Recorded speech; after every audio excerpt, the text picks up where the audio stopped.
What's up, guys? We are back with Matthew Pose. How's it going, Matthew? Good to be here. I've been gone a while. So this is our first live stream, I think, since you moved to Florida. It is, yeah. I haven't been able to do one. Awesome. So what I want to do today, guys, I want to tell you guys all about binaural recordings. And I want Matthew to kind of break it down, what it's all about, how you could achieve listening to a binaural recording, and how it compares to Dolby Atmos when it relates to the Dolby Atmos music headphone that they've been touting a lot, especially with Tidal. So we're going to drop some knowledge today, and hopefully by the end of this recording, you're going to be able to do your own demo of a binaural recording and get blown away.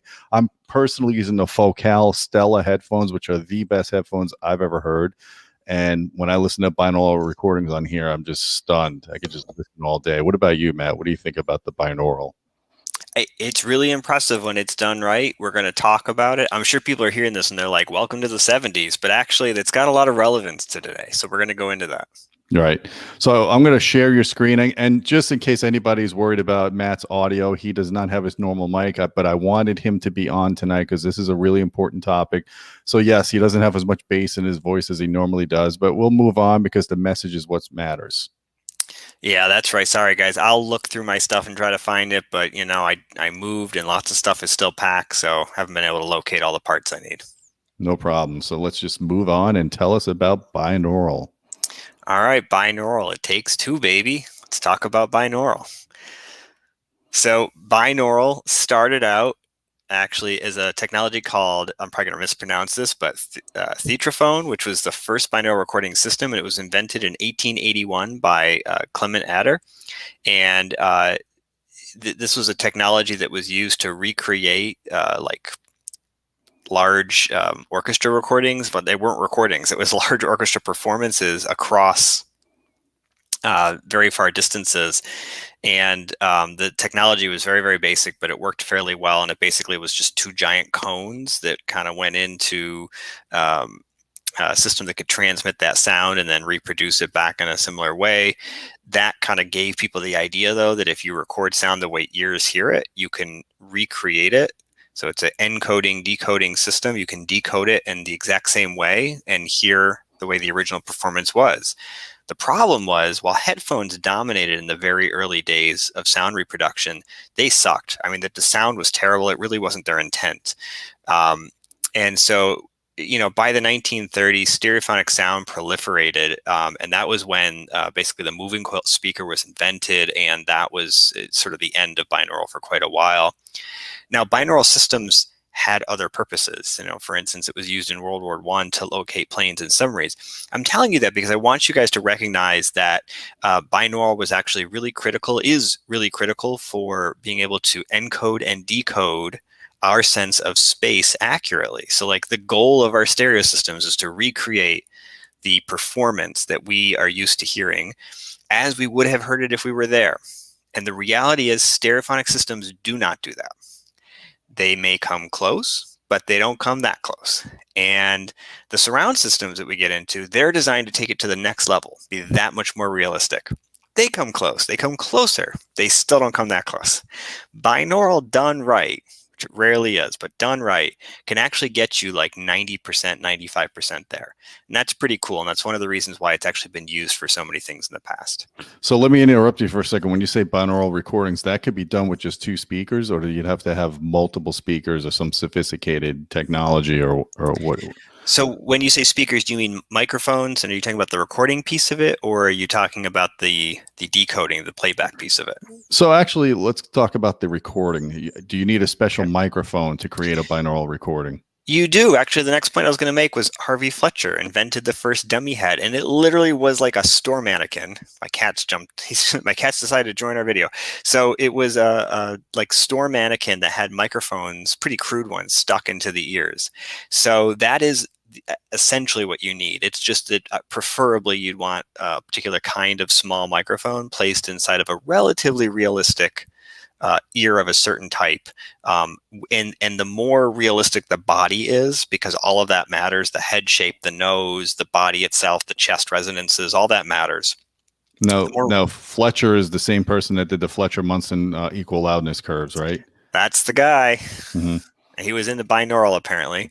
Um, so what's old is new again. So in the 1970s, it was sort of rediscovered. Neumann developed the KU80, which was the first binaural dummy head, and others soon followed after that. So that a lot, when I said like welcome to the 70s, before the 1970s, this was like a research tool. It really didn't have a lot of other purposes, definitely not in music. In the 1970s, when it became feasible to make high quality binaural recordings, we actually saw a proliferation of it. And it was big for a while. And everybody knows this because they know like Pink Floyd and the whole stereo sound that you got from that. A lot of that actually was binaural recording that they were doing. But it died out, and there's a reason why it died out. So it was cool that it made the technology available. We saw Lou Reed, as I've got here on the slide, and Pink Floyd and others who did all these recordings. And then all of a sudden it disappeared again. How does this relate to quad? Because back in the 70s, people were getting into quad. It really doesn't. Quad was another attempt, though, to recreate more accurately that original space. But I think what was happening back then was it probably happens today too in its own way. There was a playing around with sound.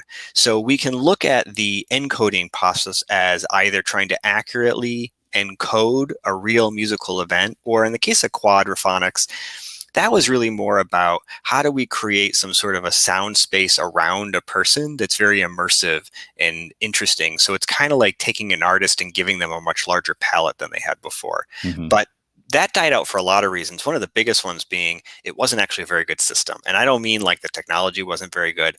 I mean the orientation of the speakers didn't actually recreate a very good soundscape. And so the technology died out because it just wasn't doing anything all that useful. And I don't think artists were finding that much advantage to it. Gotcha. All right. So, we've been talking about binaural recordings. It's important to understand what binaural sound is to understand why those recordings are done the way they are. And then, of course, the decode process we're going to talk about. So the word itself, in case you're wondering what this is, really just means pertaining to using two ears. It's the system that we use to hear. The critical difference between binaural and stereo is that binaural includes the head shadow. There is a frequency response to our head, basically, the way our ears perceive relative to the shape of our head and our chest cavity, and you name it, called the HRTF. And it's part of natural hearing, and it's included in the recording process. Binaural recordings are a means of recreating a 3D stereophonic soundscape for an individual and typically relies on a dummy head recording system and headphones. Now, I say typically because while the original system and the way that it was typically done use that, today we can actually use something called a B-format ambisonic microphone, which I have one of, that uses 4 elements spaced and directed in particular ways. And then we can actually use DSP to downmix that to binaural and overlay an HRTF. And there's an argument that that's a more accurate way of doing it. Okay. One of the reasons that that's a nice system is compared to the dummy head is that if there's something wrong with the dummy head, you're stuck with it. There's nothing you can do with it. With the other system that uses the ambisonic mic, you can just change it because it's all digital, basically. All right, so how do we hear 3D? So this kind of we've actually covered this topic before, but I think it's worth covering again to understand why these binaural encoding decoding systems work. Spatial hearing relies on 2 key phenomena primarily. So HRTF actually does play a role. It has plays an important role in externalization, and it plays an important role in our perception of lateral sound. But in terms of our concepts of spatial sound, I said lateral, that was wrong, vertical sound. In terms of lateral sound, though, in terms of our sense of space in that direction, the ITD and ILD tend to dominate. So interaural time difference is a means of detecting an object's position around our head in the lateral plane by virtue of differences in the time it takes for sound to hit the left versus right ear or right versus left ear. A sound that hits our left ear sooner than the right ear is perceived as coming from the left side of our body. And that's because it takes longer for sound to travel a larger distance, so the brain recognizes that and can detect direction. There we go. As a result of that. Is this based on the Haas effect? Yes, that's the concept. So interaural level differences is one of the other mechanisms we use. And that one refers to the ability to detect differences based on level differences between the left and right side of our body. And a sound that is louder on the left side will sound more like it is coming from the left side of our body. Mm-hmm. It's really important to recognize, though, that ITD is a more important part of this process than ILD is. ILD alone is not actually a very good way of detecting direction. And related to that, if you take somebody and you put headphones on them and you try to give them directional cues solely by ILD, It's not really going to work that well. If you put them in a room and you do the same thing, it's not going to work that well. Here's why that's important. One of the ways that sometimes people try to make a room sound more spacious is through acoustic treatments, which primarily rely on reducing the level of the reflections. And that's sort of misguided in the sense that you haven't changed the delay. It didn't take the reflection any longer. So your brain still detects it, let's say, as a 3 millisecond reflection. It's just quieter. So the room doesn't become any more spacious. All right. What about So if anyone wants to test the time one, the ITD, or is it ITD, is it called? ITD is the time difference. Okay. Yeah. So you could test this at home. If you have a really good pair of speakers and you have them set up and you're sitting in the sweet spot where the phantom center is at strongest, you could adjust the delay of just the one speaker by a couple of milliseconds, or just change it by tenths of a foot. And you could hear that image, the vocal image, shift from left to right, depending on how you're changing that time. I've done that millions of times, and that's how I get my speakers to kind of line up in their sweet spot. That's basically the same thing, right? It is, yeah. Changing the localization. Absolutely. All right. So what about re-recording music into binaural music? So one of the problems with the original binaural systems, and it's still a problem today, is that recording modern music, especially using a dummy head, is not the most effective way of getting a good recording. So most people who are in the recording industry or have played around with doing high-end recordings know that today, to get good, clean recordings, it's very common to do the recordings with as little environment as possible in that recording. So even though that environment plays a key role in our sense of spaciousness and understanding the kind of the realism of the sound, if you take a rock band and you stick them in an auditorium and they play, and then you stick a dummy head in there, unlike your ears, which have the ability to filter out a lot of that room, that dummy head is going to detect all of that room. And the recording is going to dominate that. When you recreate it, your brain isn't going to push out the room. It's just going to hear that room. So that recording ends up being too echoey, basically, too reverby, and the music itself lacks clarity. So what they've done is they've come up with recording techniques that really rely on removing a lot of that room effect, and then it's added back in proportionally so it sounds natural when you listen to it. So if you do this with the traditional binaural method, you don't end up with very good sounding music. There's another problem too, which we'll talk about later, which is that the timbre of the music is pretty awful through those systems, and it needs to be corrected. So what's happened is there's been an effort to re-record the music as binaural. So there's a really simple, kind of funny, old-fashioned way of doing that, which is that you just replay the music in some sort of a room, like an auditorium, and you record it using a dummy head. But as I said, that actually creates some problems. Or you can use special processing techniques. And there's been a number of these. Q-Sound was actually one of the early big ones. It was popular in the 90s. I used it recently in my Polk L800 review. Those speakers have, and we're going to talk about this, but the Polk L800s are designed specifically to reproduce binaural music very, very effectively. And so Q-Sound was a way of taking and re-encoding normal music that wasn't done binaurally and making it binaural. And doing so in a way that doesn't affect the timbre too much, but it did, and that was one of the criticisms. Now, we'll talk about this too, but that's actually what Dolby Atmos headphones is. It's a kind of binaural encoding system. And the problem with all of these systems is none of them have worked all that well. Yeah, I mean, we heard the Dolby Atmos demo on our headphones for Tidal, and it just sounded very phasey, remember? I did, yeah. I thought so. I felt like it affected the timbre. I didn't think that it sounded natural anymore. I didn't really think that it added a lot of spaciousness to the recordings. I just thought it made it sound, like you said, kind of phasey and odd. It was really, to be honest, I was disappointed. I was hoping for a lot, and I didn't get it. And one of the issues is, I mean, I listen to headphones as much as anybody, but one of the problems with headphones has always been what I'm terming here the externalization crisis. And binaural can create, I mean, Gene, you experience this. I think we decided to do this topic because you had listened to something that was done in binaural, but I don't think it was music, right? It was some sort of a barbershop. I'll link it down below. It was recorded in 2007, and it accidentally went on YouTube. I was sitting here working. I didn't realize YouTube was playing, and all of a sudden I thought someone was downstairs and breaking into my house. Scared the shit out of me. So then I realized after a couple of seconds that this was YouTube, and I was hearing an incredibly realistic binaural recording on these great headphones. Yeah, and that's what it's kind of known for. So done right with those kinds of spatial things happening, like somebody breaking into the house behind you, you perceive it that way. Like unlike stereo, even unlike a lot of surround systems that you hear when you've got the headphones on, those kinds of noises actually really do sound like somebody coming from another room. And I've certainly experienced that too. And it's eerie. It can freak you out. Not a good idea to be doing like horror movies in binaural alone in the dark. So anyway, but there's some problems, and one of them is this externalization crisis. So binaural music doesn't externalize like stereo reproduction via speaker. So what does that mean? When you put headphones on, even binaural, it tends to sound like it's happening in your head. And even though it's happening from like all around you, you still got this kind of spatial environment that's just right here. It's not really happening out in front of you. And when you listen to music, unlike what you would hear in real life or what you hear with speakers, it doesn't really tend to sound like it's happening in front of you. And there's a number of reasons for this. So one of them is that there's a mismatch in the HRTF, or that it's not properly been processed into it. Another part of it is that you don't actually want the pin A, the ear. You don't want two of those. You want one, and the one should actually be your own.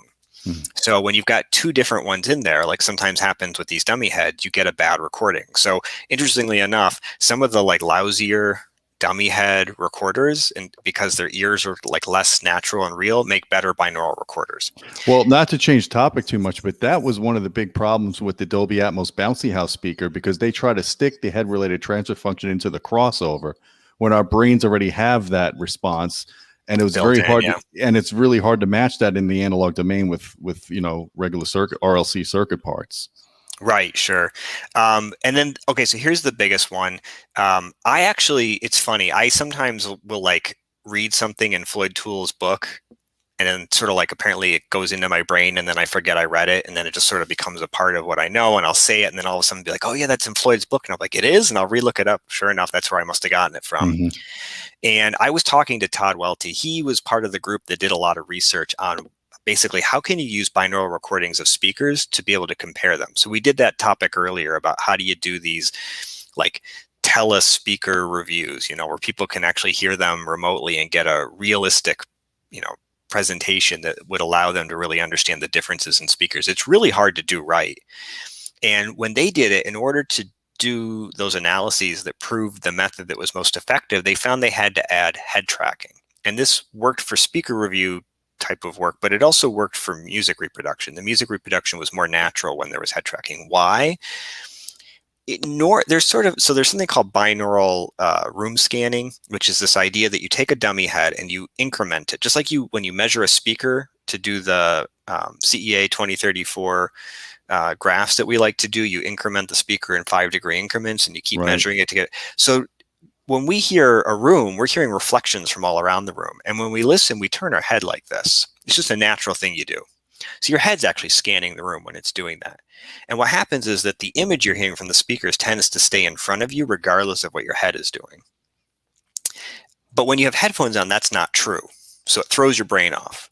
With head tracking, it can actually recreate that. And for head tracking to work right, you have to do the room scanning. You actually have to take the dummy head and get a sense of what the reproduction of the speakers would be like in that room by having this dummy head actually scan the room. And then the head tracker follows that. So basically there's a bunch of metadata in the recording that tells the system that when you move your head so many degrees, it needs to switch to the binaural impulse response for that particular direction that you're pointed at. So if you do that, it fixes a lot of this externalization problem. It sounds much more realistic. Problem is, we're not quite there yet. I mean, we've got now more and more headphones that can do this. I think Apple's headphones have some technology built in for this, and there's some other companies. Audis, I think, is one of them. They also have some sort of a gaming headset that can do this. But as far as I know, it's primarily gaming systems that actually have the metadata to allow you to do that. Music-wise, maybe I've missed something. I don't think Dolby Atmos, for instance, is including that, though. And that's one of the problems.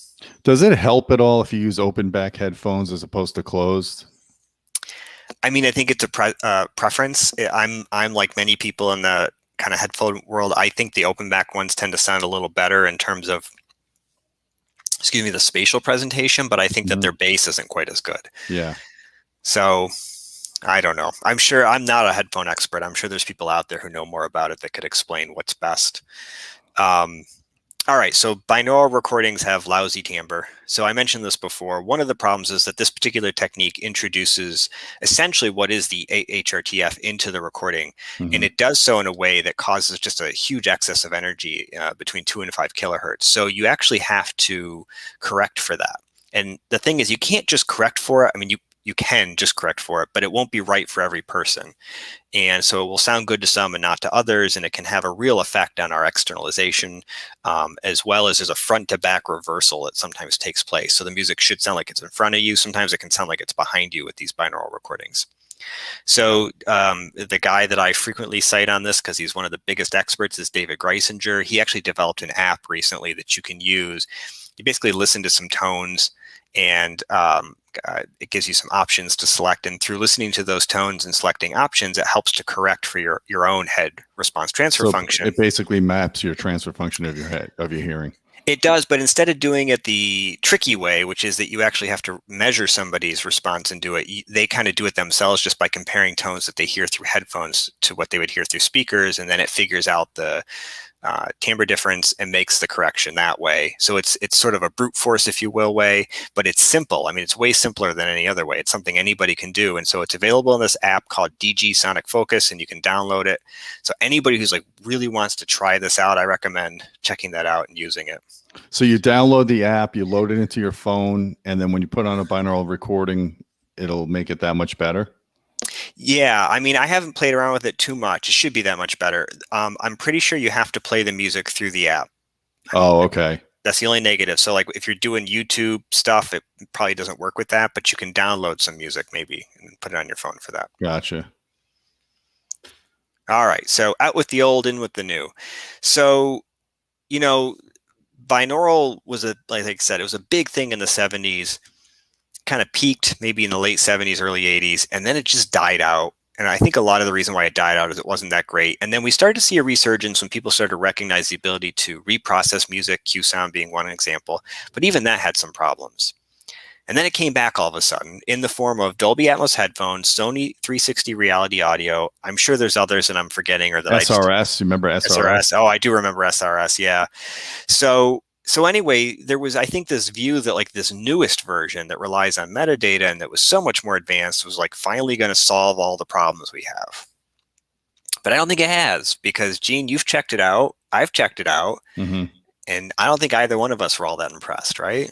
No, I didn't like it at all. In fact, I always prefer just the master track without the Atmos layer on it, for headphones at least. Yeah, it didn't add a spatial layer in a really believable way, and it screwed up the timbre. Mm-hmm.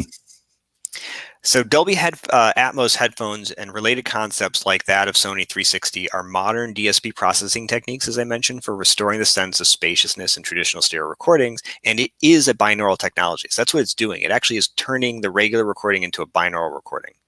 Dolby Atmos Mastering Suite is a binaural rendering system that re-encodes the binaural information onto the music in the form of metadata. I've read conflicting stuff on this. I don't actually have the suite to do it myself, but as I understand it, some have found that it can be used for full re-rendering, making it into a standalone binaural. Others say it just creates the metadata, and you would need the decoding system for that. To be honest, that makes more sense. Knowing Dolby, they wouldn't want you to be able to make standalone music because then you can steal it. Does it work? I don't think so. Gene doesn't think so.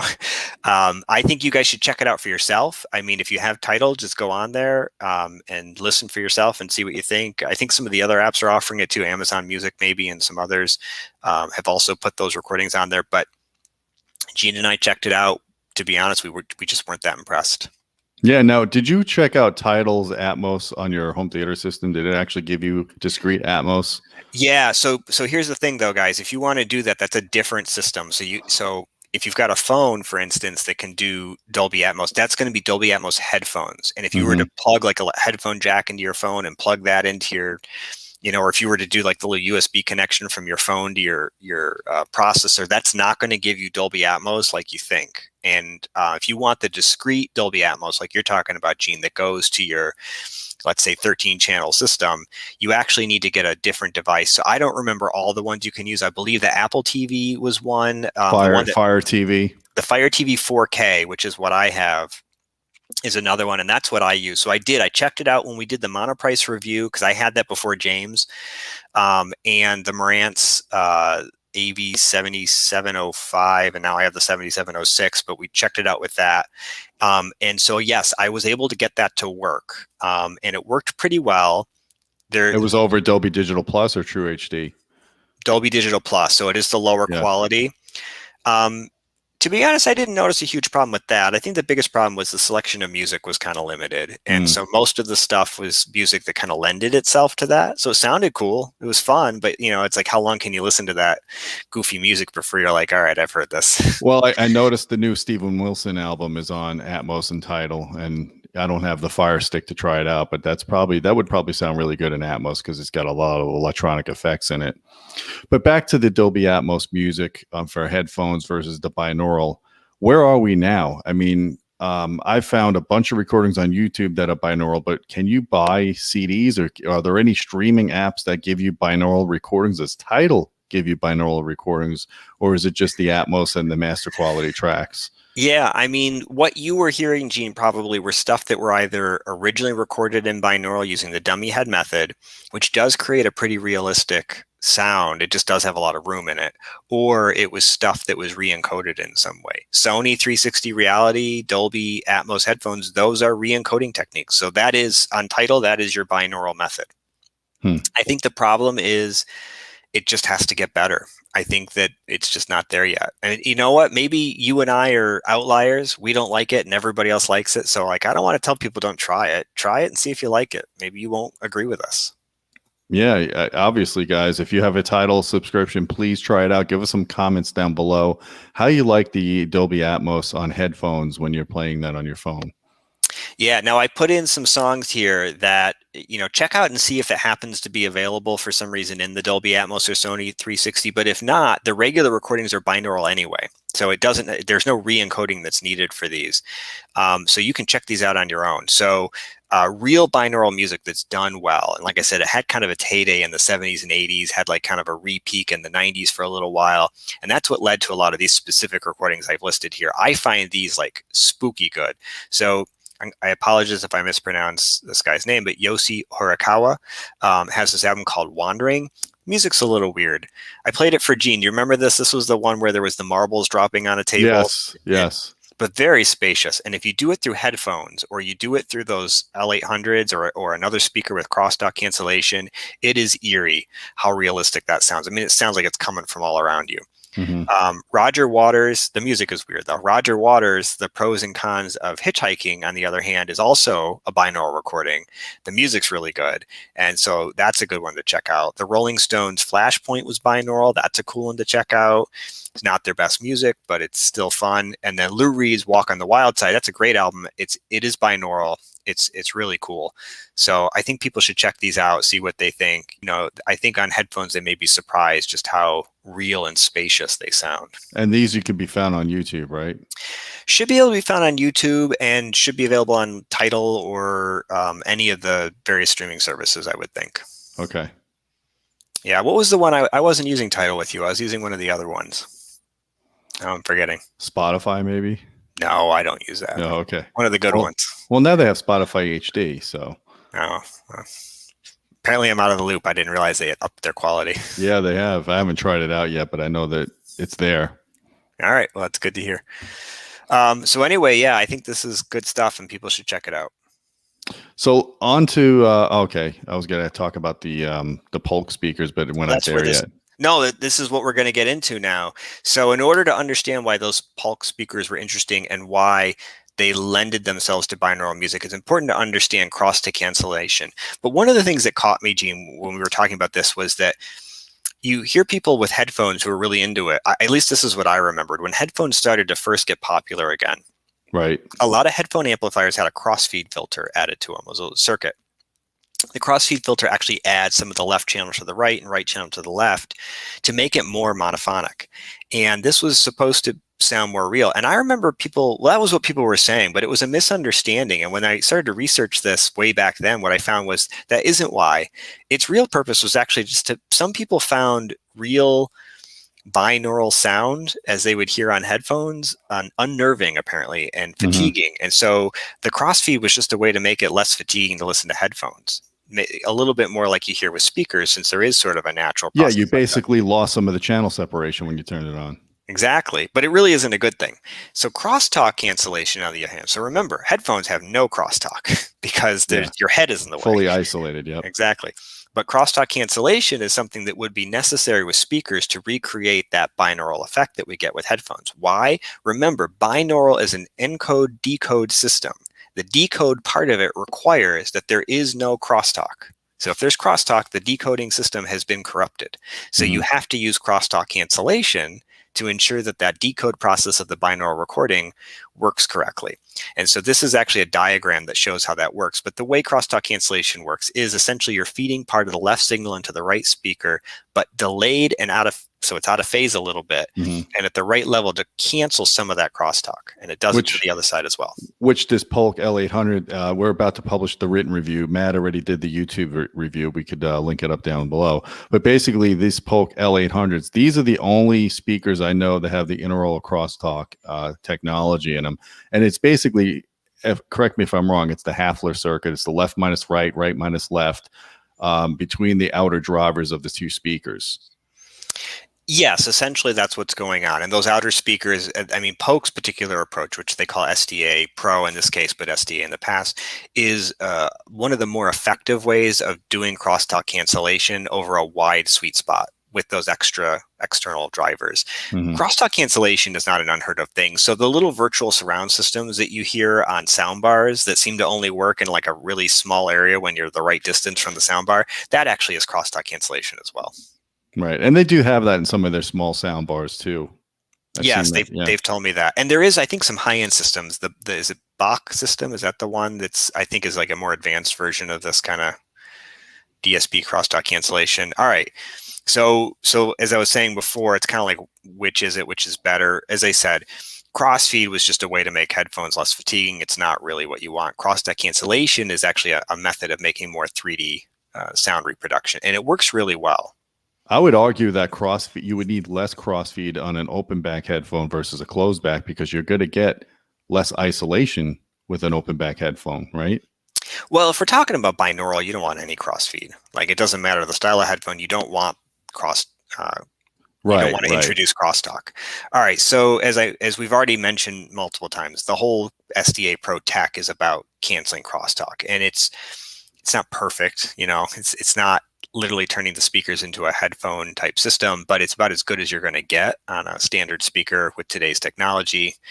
And so it can reproduce binaural recordings. And in many ways, that's what the Polks were made for. I mean, it works well with all speakers, but it works really, really well in binaural recordings. So when I did my listening test, I listened to everything. I mean, it was fun to play music on those, but I really tried to look for these binaural recordings.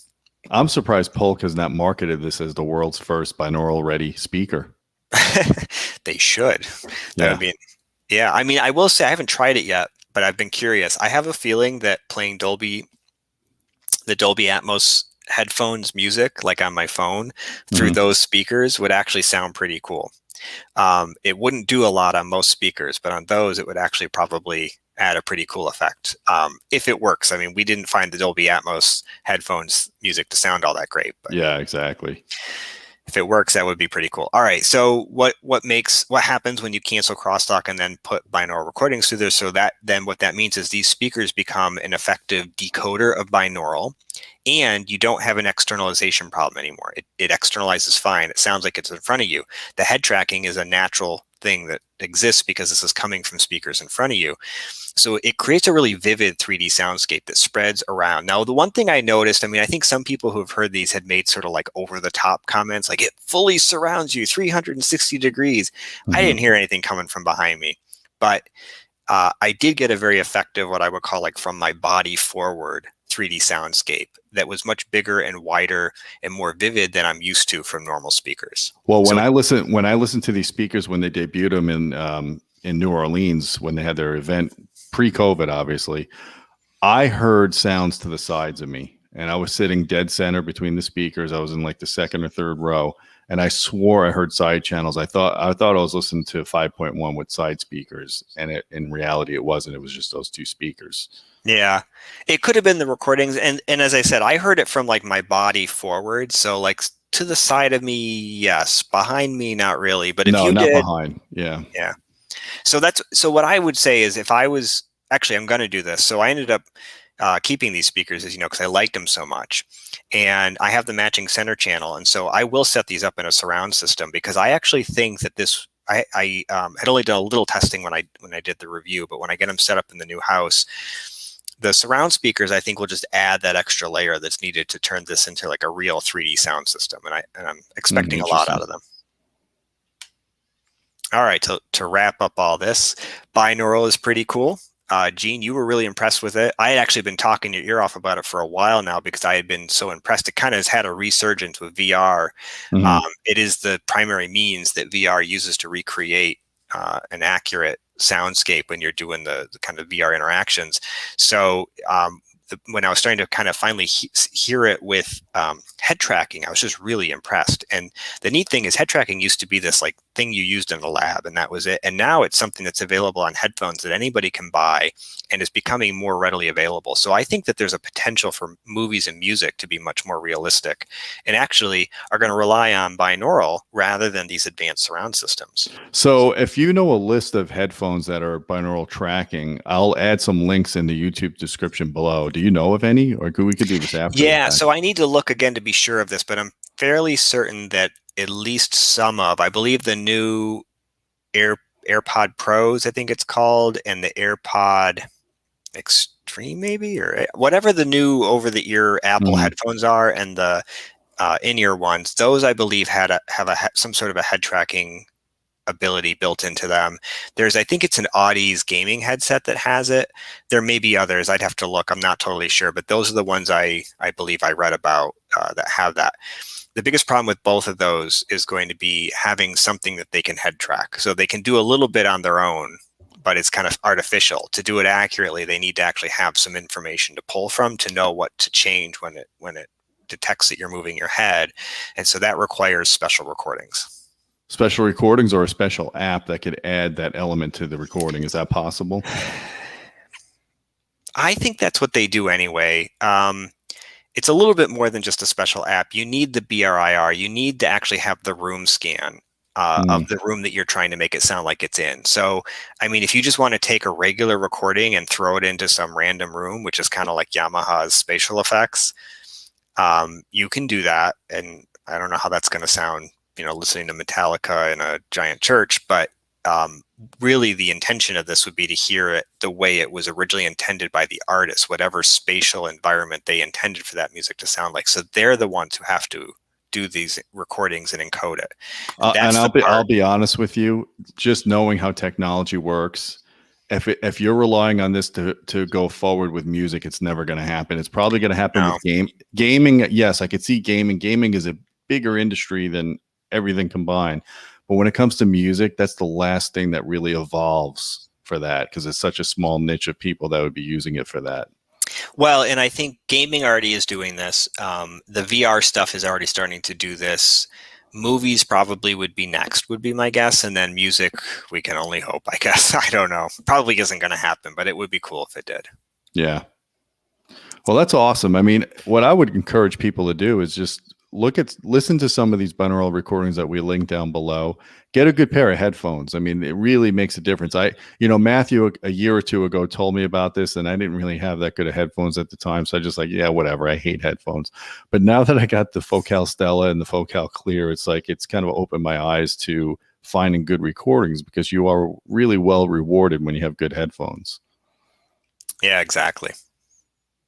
Cool. All So right. does it even help when you have a headphone that's noise canceling, or it doesn't even matter at that point, right? You just It's not going to have any effect on the binaural stuff. The benefit of the noise canceling is going to be making a quieter environment. So it's Mhm. actually in that case, I mean, I have some headphones I've been listening to lately. So in the old days, noise canceling headphones had a hiss to them that the Yep. DSP chips caused. So it kind of defeated the purpose of this. But nowadays, the DSP is so good. I think you have the newest Bose, right? Yeah, they're Yep. great. I mean, yeah, I know what you're talking about. A lot of those had active gain control, and you could hear the pumping when it would go up and down. That's not the case anymore. The DSP is getting really good in these It headphones. is, yeah. So what happens then is you get this sort of eerie silence. It's like sitting in a really quiet room. So we've Hmm. talked about this with like noise proofing a room. Like you've noise proofed your theater, I'm going to be noise proofing my theater. That sound isolation that you do not only has the benefit of keeping the sound in your room so that other people aren't bothered by you, it keeps sound out of your room so that you have a quieter noise floor.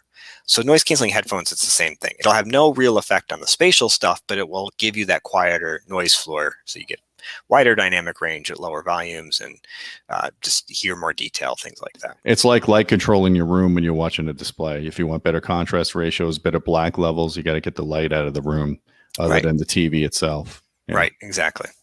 Cool. So is that it? Are we wrapped up on this? Yeah, I think that's the last slide. Yeah, there you go. That was my last slide. So yeah, that was all I really wanted to share was binaural. I think a lot of people think of it as an old technology, but it's really not an old technology. It's a concept, and the concept has come back because it's part of VR and part of games, and I think has a role to play in music too. The cool thing about it is you don't need any right now. If you just want to listen to regular binaural recordings, you don't need any special equipment. You just need a pair of headphones. You need to find the software, whether it's on YouTube or any streaming app that offers it. It just adds another dimension to your sound. And, the effectiveness really depends on how it was recorded at the time, like Matthew was saying. But it's something to not ignore. If you guys are always searching for that new kind of sound and you're not happy with Atmos headphone, because certainly right now we're not that thrilled with it. Hopefully it gets better over time. This is just another thing that you can try out. And I think what I'd like to do is I'd like to start doing some of these binaural tests on the L800s with you. Since now we're neighbors, we could be doing that. And, we could be reporting, doing follow-up videos on what recordings really bring out that benefit in those type of speakers. Yeah, well, actually, related to you coming over and doing these binaural tests with me, so I had two comments. So one is I am hoping to use. I have a dummy head microphone, and I also have that ambisonic microphone. So I'm hoping we can use that to start producing some binaural recordings of some of the things that we're playing around with. So we're not, as I've mentioned before, I'm not totally convinced that's the best way to hear speakers because there's more to what differentiates a speaker than what you're going to get through that. But, you were talking about some isolation feed recently from his isoacoustics, and we were wondering about whether you could hear differences. And some people were saying they could, some they couldn't. Is there science behind it? And we were really kind of curious. And I thought, I really would love to make interactive reviews for people, something that people could interact with to kind of get into what it is we're talking about. And at the end of the day, this is one of those things where all the problems with binaural recordings for doing speaker comparisons don't matter anymore. So if what you're trying to do is compare the effect of something like an isolation foot, it's relative to the recording without it.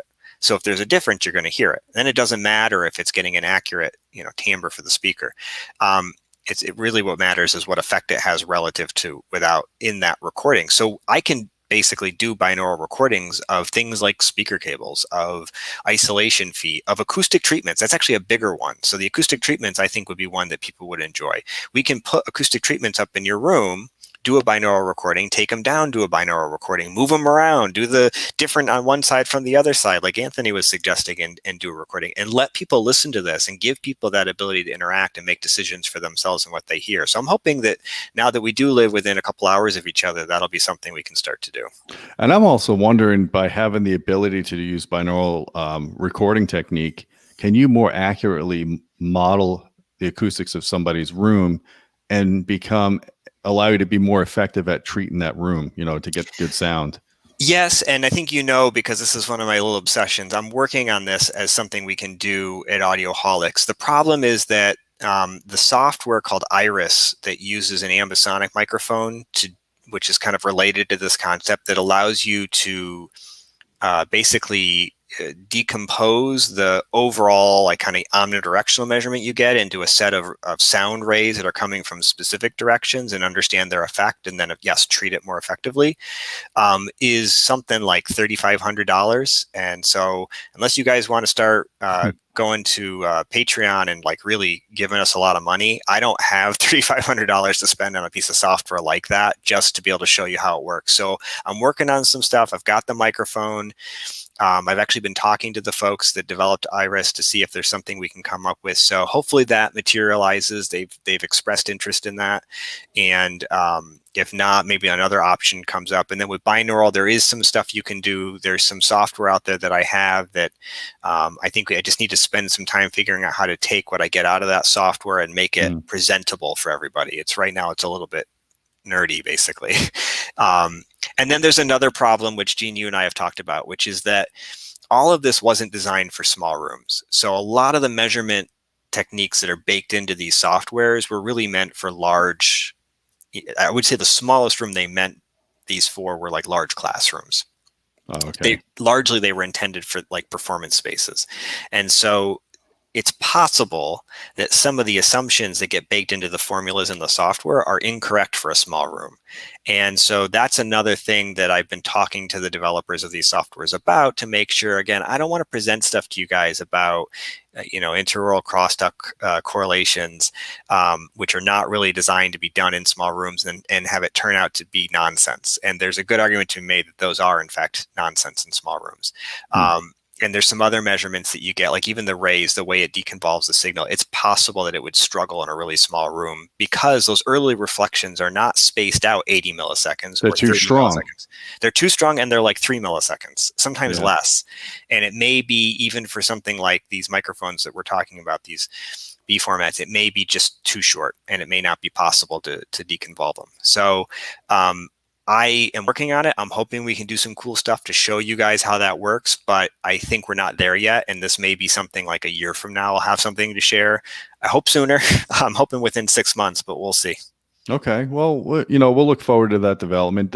I basically just wanted to introduce people to the possibilities of binaural recordings and as a benefit to them to enhance their listening experience. And check out that Barber one. Close your eyes. In fact, if you want to play a trick on your spouse or a friend, put your headphone on them. Don't tell them what they're listening to. Have them close their eyes. And I'm telling you, they're going to freak out when they hear that thing. It's really cool. Yeah, it is cool. All right, so one last thing, Gene, if you don't mind. So as everybody knows, I've moved to Sarasota, Florida. Gene thinks it's because I want to be closer to him. Of course. Reality is it's nice and warm here, and Sarasota has beautiful beaches, and we've been wanting to do this for a while. So we are moving here. We are building a new house. Me being me, I can't build a new house without it having a nice soundproof theater that's done in unusual ways. So I'm going to be doing a lot with that, like you did with your home, Gene. And so some of that's going to show up on the Audioholics channel, the reviews of equipment and products that are involved in that, some tech stuff, but the just general documenting of the building process, which might be a little bit mundane and kind of relates more to my family than it might to just audio stuff, is going to go on my own channel. So I've never used that channel before because I just make stuff for Eugene usually, but I'm going to start doing these more personal videos over there. And just want to let everybody know that I appreciate if you go over there and like and follow, and you can see the building process of the house. And I don't know, I was telling Gene, it might be a little bit like This Old House, Bob Vila making a soundproof theater. Yeah, I'll put a link to your channel down below. So it's pretty cool that we're both building smart homes or home theaters, and we're documenting the whole process, because I haven't seen anyone do this on YouTube before. So we're kind of leading the way on this, and it's really beneficial for anyone that wants to start a new construction or just renovate an existing house and make it a home theater environment, multimedia environment, distributed audio, video, you name it. We're trying to cover it all. Well, and we're not doing it the same way. I mean, we're not the same person, and we don't have the same homes or resources, and our approaches are different. So I want everybody to understand that you get one approach with Gene, and I think that's an important approach to see if that's what you want to do. You're going to get a totally different approach with me. So my house is not going to be the same kind of distributed media system that Gene has. In fact, I won't have distributed media in mine. It's going to rely a lot more on off-the-shelf stuff for like the light controls and the cameras and everything. When it comes to the soundproofing, you use mass-loaded vinyl and double stud walls. Mine is going to have like a whole bunch of different stuff. There's going to be double stud walls. There's going to be a new kind of isolator. I actually got the company that makes these to sponsor that. So there's going to be a new kind of isolator used in my room. It's been on the market for a little while, but it's not very common. And so that's why we're doing this. And I want to introduce the HT community to this product. We're going to do a floor that, as I understand it, was tested for the first time like 2 weeks ago or a month ago or something like that. It wasn't that long ago. And so I don't think many, if any of these have been installed before. This will probably be one of the first. And one of the really cool things is I'm actually going to be doing some sound isolation tests of your room and of my room once it's finished, so that people can see how much transmission loss we got in real life. Yeah, that's awesome. I didn't have the ability that because you have a custom builder. My guys really gave me a hard time about what I could do, so my options were limited. But I think we did the best we could. So it's going to be interesting to see how they compare. Well, for sure. And I think that's what people need to see. So what I'm doing is what a DIYer could do for themselves, or a custom builder. What you did is the more common thing that your kind of average builder does. And it works well. It doesn't work quite as well, but it does work well enough. And so I think people can then kind of look at the two and say, all right, which direction do I want to go? What am I going to be able to get away with? Mine's more labor intensive than yours. Yours is more material cost intensive, but labor is lower. Right. All right. Well, I think this wraps it up, guys. We'll put this full presentation that Matthew went over on our Patreon channel. So become a member at patreon.com/audioholics. Check out Matthew's YouTube channel. I'll put a link down below. Matt, thanks for giving this presentation. Thanks for being here and providing us with this knowledge. It's always invaluable. And hopefully now going forward that you're settling down, we can make this a more regular event. Yeah, I hope to do these weekly. We'll see. All right, guys, don't forget to hit that subscribe, hit the bell notice. That way you know when we're going to do a video like this again. And until next time, my friends, keep listening.